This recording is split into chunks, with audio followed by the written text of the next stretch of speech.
What's up, guys? Welcome to your 144th Android tutorial for the new Boston. What we're going to do in this tutorial is basically polish up our application, get it going, and I'll kind of demonstrate what it does at the end.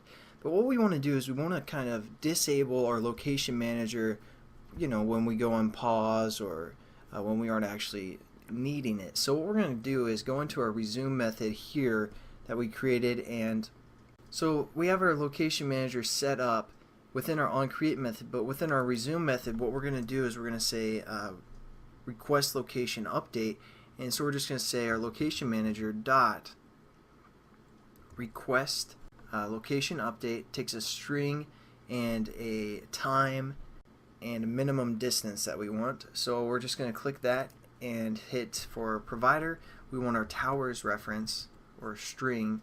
And then what we want is for minimum time, we'll give it like half a second. And for the minimum distance, we're going to give it like 1. And for listener, we're going to say this, referring to the listener that we implemented for this activity. So now that we have we're going to request the location update. And then also on our onPause method, what we're going to do is say remove updates. So we're just going to say our location manager dot remove updates, and it's the listener again that we implemented, so we're just going to say this. So we're basically removing our listener that we implemented in our class. So again, we're going to request the location update when we hit the resume method.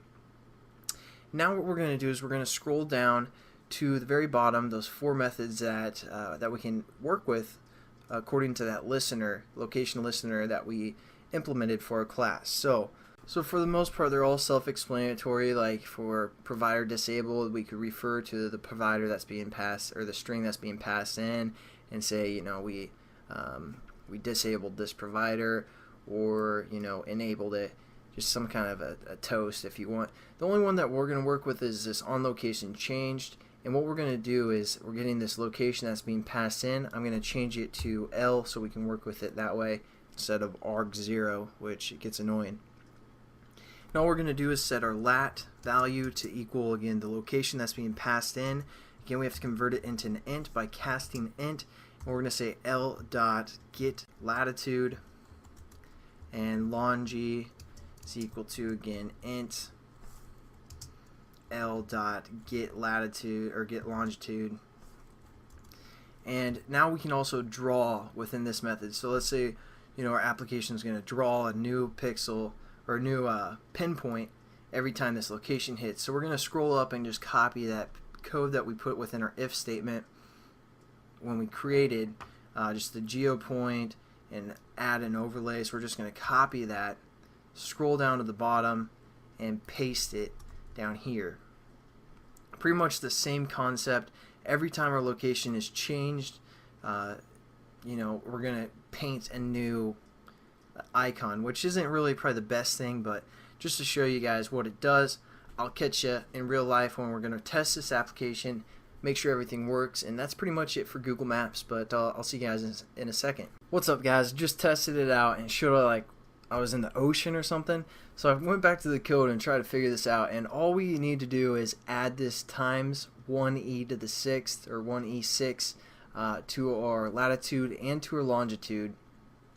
And then it'll give us the proper location, because before we weren't timesing it by that, so you'll show up where you weren't supposed to be. So make sure you just change that, and within your onCreate method, again, just times it by that as well. And now I'll show you guys what it looks like. What's up, guys? So when we open up our map activity and we zoom out, we should see an icon pop up in the general location. Again, we aren't looking for the most specific we aren't looking for the most specific location, so it's probably not that great for like some kind of running application where you like, whoa, what's going on, where you're running. But you get kind of the general idea of where I'm located at right now. I mean, it's probably a few blocks away, but just as every time that onChanged method gets called, which I'm going to try and like walk around or something and get that called, another icon will be painted to basically our map. Come on. like run into a tree or something. But anyways, so that's basically the application.